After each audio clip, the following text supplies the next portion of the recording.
100 exchanges के ऊपर eight once trading में लाया जाए। तो इसके लिए अभी जो है अगर वहां पर ट्रेडिंग करना भी पड़ी तो वो कंपनी एंड पे एक मजबूरन वाली सिचुएशन में, क्योंकि एक्सचेंज है, एक्सचेंज इस तरह होल्ड नहीं कर सकती कि आप ट्रेडिंग ना करें वहां पे, सिर्फ पेयर लिस्टिंग करें। तो वो आप एक फॉर्मेलिटी वाली ट्रेडिंग जरूर वहां पे कर सकते हैं। उस टाइम पे इसकी ट्रेडिंग जो है वो स्टार्ट की जाएगी, और इसका भी कॉन्सेप्ट जो है वो हमारे जहन में क्लियर रहना चाहिए कि सिर्फ लिस्टिंग करना या ट्रेडिंग करना इससे प्राइस इंक्रीज नहीं करता, बल्कि प्राइस इंक्रीज करने के लिए आपके पास रियल यूज केस होना चाहिए, आपके पास रियल यूजिबिलिटी होना चाहिए, जिसकी बुनियाद के ऊपर लोग खरीदें। ये बड़ा एक आसान सा कॉन्सेप्ट है जो मैं अक्सर एक्सप्लेन करता हूँ।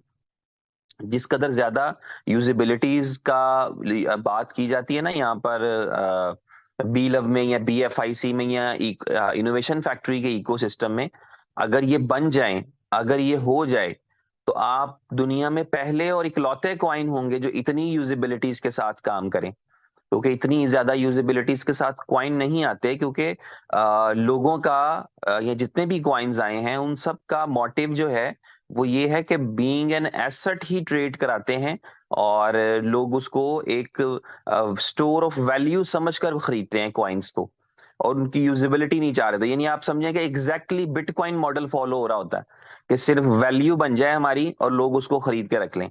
चाहे सोलाना हो, चाहे इथेरियम हो, उनकी इंटेंशंस यही रहती हैं। बड़े बड़े कॉइन्स की भी इंटेंशन यही रहती है कि स्टोर ऑफ वैल्यू हासिल करें, यानी BTC वाला कॉन्सेप्ट रखें कि यार लोग हमें खरीद के रख लें। और बहुत थोड़े कॉइन ऐसे हैं जो एक एक दो दो चार चार यूजिबिलिटीज के साथ काम कर रहे होते हैं, लेकिन यहाँ पर 20 25 30 यूजिबिलिटीज का प्लान है, और वो अब करीब करीब हो चुका है, अब वो नजदीक नजदीक है। तो आपके पास बी लव की बात करें तो बी लव भी 25 30 यूजिबिलिटीज गेन कर चुका होगा। जब भी मार्केट में ट्रेडिंग शुरू करेगा, उसका बेनिफिट क्या है? उसका बेनिफिट ये है कि जब आप यूजिबिलिटीज के साथ या रियल डिमांड के साथ मार्केट में आते हैं तो फिर आपकी प्राइस सस्टेन करती है, बल्कि ग्रो करती है, बढ़ती है प्राइस। ना सिर्फ ये कि सस्टेन करती है बल्कि इंक्रीज करती है, प्राइस ऊपर जाता है। तो हम $2 को एक रेफरेंस के तौर पे लेते हैं कि $2 पे लिस्ट किया जाएगा, तो इसका मतलब ये नहीं होता कि $2 जो है कोई महा टारगेट है कि यार ये बस $2 पे आपने लिस्ट कर दिया, उसके बाद बेशक 2 सेंट पे आ जाए फर्क नहीं पड़ता। बल्कि कोशिश ये रहेगी, ख्वाहिश ये रहेगी कि जब $2 पे लिस्ट किया जाए तो ये $2 की प्राइस को सस्टेन करे, ना सिर्फ सस्टेन करे बल्कि ये $2 से इंक्रीज करे। और ऐसा कब मुमकिन हो सकता है? आप अपनी और मेरी बात करें तो हम तो सेलर में होते हैं।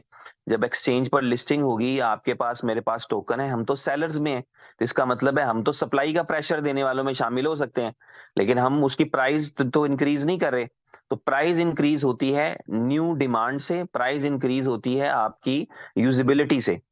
तो जो आपकी यूजेबिलिटीज हैं या जो आपकी डिमांड के केसेस हैं, वो जितने ज्यादा होंगे उतना ज्यादा इम्पैक्ट आपके क्वाइन पे रहेगा, और आप सप्लाई को बियर कर जाते हैं, जितनी भी सप्लाई आपने मार्केट में दे रखी हो।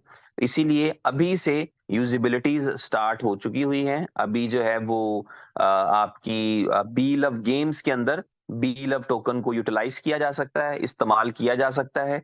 और इसके अलावा गेम ओके में और सुपर 11 में उसकी इंटीग्रेशन चल रही है। बहुत जल्द उसकी इंटीग्रेशन हो जाएगी, तो वहां पर भी आप उसको यूटिलाइज कर सकेंगे। और सिर्फ आप नहीं, आप में से ऐसा नहीं है कि तमाम कम्युनिटी के लोग ही प्रोडक्ट को यूज कर रहे होते हैं। ये एक अच्छी बात है अगर कर रहे हो, अगर उनको अच्छा लगे। लेकिन जनरली जो है वो यूज केसेस इसलिए बनाए जाते हैं कि आप ग्लोबली जो है लोगों की अटेंशन लें और लोग उसको यूटिलाइज करें।